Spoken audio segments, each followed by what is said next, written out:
All right, I got to really think about what I want to say um, about the mechanics of an ARC-5 T-19. Uh, this capacitor has like a clockwork mechanism on it. I took it all off. I had to. I'll cut to the chase. This shaft riding in these two bushings is tight. Right now it's tight, and it gets loose. So this may have been whacked. Okay, and I got dirt in my fingernail for those that drives them crazy. But I am working on something that's dirty. But this is where all the right now it's stuck. Okay, so I have to take this shaft out or push it and work on it and clean it.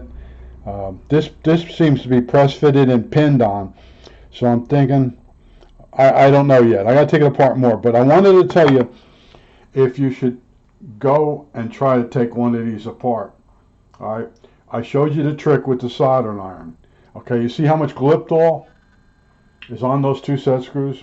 1 minute with the soldering iron tip in there will totally make it come apart. And don't forget, you're going to need a 4-spline Bristol. I gave you the size in the other one, the other video. Now, the preset on these, this is a split gear. Okay, let me make sure I turn it the right way. In other words, you can turn it. Hopefully it's focusing.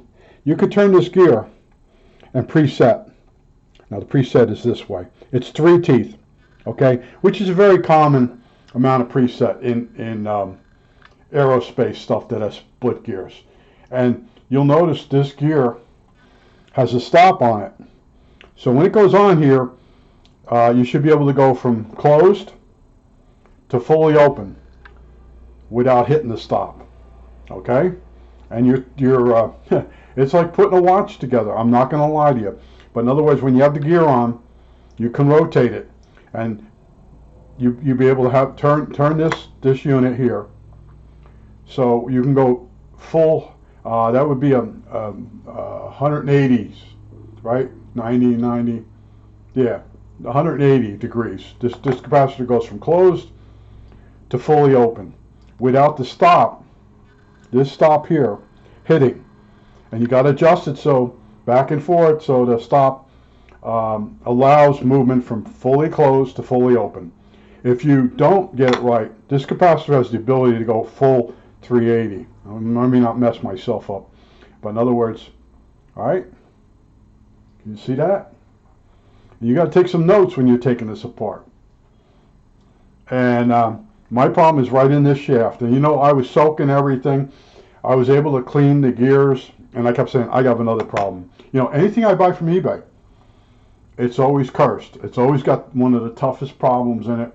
Coils that have been mildewed away and have a break in them, but I'm able to salvage it. A person has dropped it, or, you know, over the years, I just get used to it. And I knew after a while, I was able to clean this other unit, which was that goes on the back of this one through a coupling. This one here, you can turn it by hand. You can turn the worm gear by hand, okay, and get this to move. It's like 100 turns to get it to go 180 degrees. But the first thing you got to remember is the preset is 3 teeth. All right. Now, when it's preset, you can put magic marker between the two nubs or the 2 gears in several spots, and then when you release it, you'll see that it moves 3 teeth. Okay. That's the first thing you got to know. Then you got to know about this stops. You got to make it so when you have it in here on this, that this thing is able to go from fully closed to fully open. Okay? Now, this has a double dial on the side here. It's off now. There's 2 more gears that it has to drive. And here they are. All right? And this one here has a pin in it. Remember I told you on the past video that you got to get that right. With the capacitor halfway open, all right, this pin is at the top, and the dial would be at 3.5 megahertz, and that's what they do. And this one doesn't have a stop. Let's see if this one does. No, so those two don't have a stop. So you do the dial last. But in other words, everything has to be synchronized, just like a clock. When you turn this knob here, and you get the capacitor halfway open in the correct direction, the pin on the second set of gears has to be in such a way that it puts the dial at 3.5 megacycles. Okay, that's the trick. That's where they set their gears. I kept looking it over. There's no lines on the gears, alignment lines. Okay, and this has been greased with some other kind of grease. It's got the old grease on it, new grease, but that's not where the problem is. The problem is in this shaft where you wouldn't expect it to be. But this shaft comes out of the front of the radio, and the radio may have been whacked. Okay, and if you know me from past videos with the R-71As, people ship them, and the knobs get whacked right off the radio, and then they tell you in the description it needs a knob. It doesn't need a knob. It needs a whole control. All right, this is what they do. But this here, I've spent several days on it, cleaning the gears and putting it's very thin bicycling oil. Putting it on there, and I know I had the oil in all the right places. And this is the easiest place to oil. You drop some on here, in here, let it go in, drop some on there, but it's bound up. And it could be because this has gotten whacked. But we'll find out. But I just want to tell you, 3 teeth preset. Now, if you don't know what I'm talking about, the preset, I'm telling you it's a split gear, and it has this spring goes under tension. So in other words, you would turn it this way. Okay, that spring's now it's a tension gear. So 3 teeth. So they're straight across. 1, 2, 3. Okay, and you can hold it, put it in position, slide it on, and let it go. And this prevents backlash. Okay, and some of you guys will attempt this, and you'll screw it all up. But when you get all this back together, and that capacitor is halfway open, the pin for the dial, there's a pin in the front hub. Here it is right here. This goes in the dial. The front dial has a hole in it. Let's see if you can see it. Yeah, there's the hole right here. And this dial has to be at 3. When the capacitor is halfway open, it has to be at 350, 3.5 megacycles. And that's the old word, and the new is 3.5 kilohertz. Okay?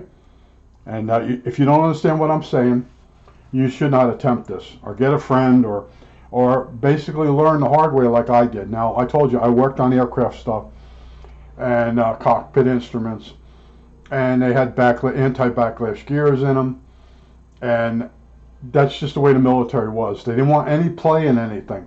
And you'd say, well, backlash in a split gear. No, that's not what they're really going for. It's not perfect, but it gives the opinion of real quality, or the in other words, you feel like it's real quality, but in the backlash of the gear itself, there is some error, but it's not as bad as if you didn't have the backlash gears. Okay, and it's that simple. But a lot of it's a matter of knowing how to clean, and like I told you, you got to watch out for this stop. When you put this in, you got it all together, and you start turning this knob here, and all of a sudden she stops, and like it's bound up in one direction. That's because you got this on wrong.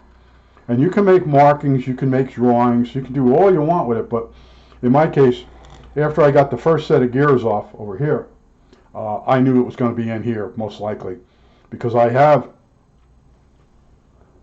one already that just has a single worm and worm gear. Been cleaned up, re-greased, and I know just about how much tension or how much torque it takes my hand to turn the shaft to make it work. And this is bound up, so it's going to be I'm taking a break on it because I have to know how to get this out, and I don't want to drive this pin out.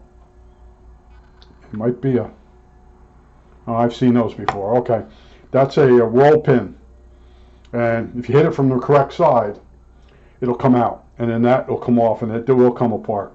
So I do know how to do this stuff. I did do clock repair for a while. I got into it. One of the names, my nickname was Clocky. Someone else named me Clocky, but I had fixed clocks and watches, certain watches. I shouldn't say all watches. Watches, most of them were dropped, and the little counterbalance spring would tangle. And the watch, when you got the watch, was totally wound as far as it could go. You pop the back of the watch off, you inspect it, you see that balance spring in there is tangled. And there's a pin you have to pull out. You pull this little pin out, it allows the counterbalance spring, it's like a curly spring. It comes out of the one side. You can uncurl it and put it right back. And you basically eyeball where the little pin goes and the whole thing.